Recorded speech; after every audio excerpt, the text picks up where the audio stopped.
जापानको अध्यागमन विभागले आवासीय अनुमति भिसा सम्बन्धी शुल्कमा उल्लेख्य वृद्धि गर्ने प्रस्ताव सार्वजनिक गरेको छ।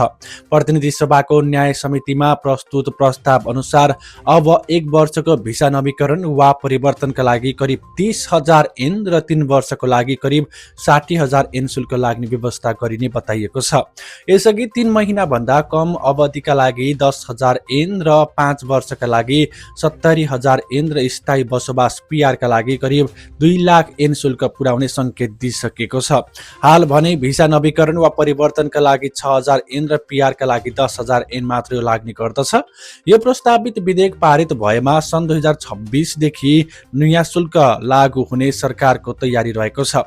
भिसा शुल्क वृद्धि मार्फत सन् 2027 भित्र 69 देखि 92 अर्ब येन राजस्व सङ्कलन गर्ने लक्ष्य राखिएको छ। यस निर्णयले जापानमा रहेका नेपाली समुदाय, नेपाली कामदार, विद्यार्थी तथा आप्रवासीहरूलाई ठूलो आर्थिक भार थप्ने देखिएको छ। अन्तिम शुल्क दर भने विधेयक पारित भएपछि मात्रै लागू हुने जानकारी दिएको छ।